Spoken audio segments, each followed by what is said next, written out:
السلام علیکم، میں شگفتہ یوسف۔ جیسا کہ میرے چینل کا مقصد قرآن و حدیث کے ذریعے اور فکر اقبال کے ذریعے خودی کو واضح کرنا ہے اور اپنی نوجوان نسل اور نوجوان ماؤں کے اندر یہ بات پیوست کرنی ہے علم و فکر کے ذریعے اور اپنے عمل کے ذریعے کہ پاکستانی قوم سب سے باشعور اور سب سے باکردار قوم ہے، اور اس کے لیے علم کی ضرورت سب سے زیادہ ہے۔ وہ مسلمان قوم جس کی پہلی وحی اقرأ بسم ربک الذی خلق کے عنوان سے شروع ہو، وہ قوم اپنے علم کو کیسے چھوڑ سکتی ہے؟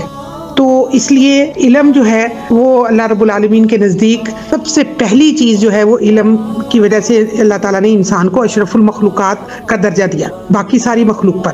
تو علم جو ہے وہ ہمیں حاصل کرنا ہے، اپنی نوجوان نسل کے اندر وہ ابھارنا ہے، اور صرف ڈگری نہیں لینی بلکہ علم اور عمل کو ساتھ لے کر چلنا ہے۔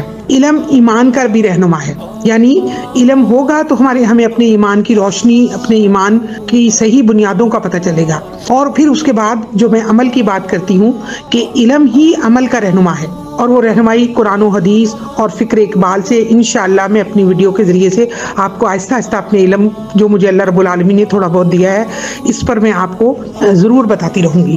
جیسا کہ اللہ رب العالمین نے علم کے حوالے سے قرآن میں بھی بہت واضح کہا ہے، اور اسی حدیث میں اور اہل علم سب کی رائے میں آپ کے سامنے رکھوں گی کہ علم کی کتنی اہمیت ہے۔ علم کی اہمیت کو جانے بغیر ہم علم کو حاصل نہیں کر سکتے، علم کو عمل کے میدان میں نہیں لا سکتے۔ علم صرف ڈگریوں کا نام نہیں، علم صرف کتابوں کا نام نہیں۔ علم کیا ہے یہ میں آپ کو ابھی بتاتی ہوں۔ قُلْ هَلْ يَسْتَوِي الَّذِينَ يَعْلَمُونَ وَالَّذِينَ لَا يَعْلَمُونَ إِنَّمَا يَتَذَكَّرُ أُولُو الْأَلْبَابِ، پوچھو کیا جاننے والے اور نہ جاننے والے دونوں کبھی یکساں ہو سکتے ہیں؟ نصیحت تو عقل رکھنے والے ہی قبول کرتے ہیں۔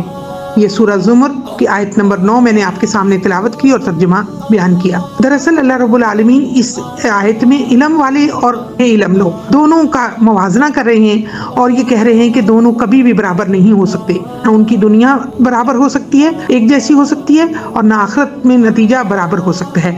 اور نصیحت تو صرف عقل والے لوگ ہی حاصل کرتے ہیں۔ اس سے مراد یہ ہے کہ اصل چیز یعنی حقیقت کا علم ہے، اور حقیقت کا علم اللہ کا علم ہے، اس دنیا کی حقیقت کا علم ہے، آخرت کی حقیقت کا علم ہے۔ اور جب یہ چیز ہمارے اوپر واضح ہو جاتی ہے تو دراصل کامیابی ہمیں ملتی ہے۔ اسی کو اللہ تعالیٰ کامیاب لوگوں میں شمار کرتا ہے، اور انہی کو اللہ تعالیٰ عقل والے لوگوں میں شمار کرتا ہے۔ انشاءاللہ ہم آہستہ آہستہ اس بات کو غور کریں گے اور دیکھیں گے کہ اللہ تعالیٰ قرآن مجید کے ذریعے سے اور حدیث کے ذریعے سے اور پھر فکر اقبال جو ہے وہ خودی کو کیسے بیان کرتا ہے۔ دراصل خودی اپنے آپ کو جاننے، اپنے رب کو پہچاننے اور اپنے انجام کو پہچاننے کا نام ہے۔ نبی صلی اللہ علیہ وسلم نے بتایا کہ مومن کے لیے تو بھلا ہی بھلا ہے، دنیا ہو یا آخرت ہو۔ اور آپ صلی اللہ علیہ وسلم نے سب سے بہترین دعا جو قرآنی دعا ہمیں سکھائی وہ یہ تھی کہ ربنا آتنا فی الدنیا حسنہ وفی الآخرۃ حسنہ وقنا عذاب النار۔ اللہ ہمیں دنیا بھی بہترین عطا کر اور آخرت بھی بہترین عطا کر، اور ہمیں آخرت میں عذاب آگ سے بچا لے۔ تو دیکھیے دنیا کی حسنہ علم دین سے وابستہ ہے، دنیا کی حسنہ فکر سے جڑی ہوئی ہے، اور اگر ہم امت مسلمہ اس فکر کو چھوڑ دیں گے، اس شعور کو چھوڑ دیں گے تو وہ کبھی بھی اپنی منزل کو نہیں پا سکتے۔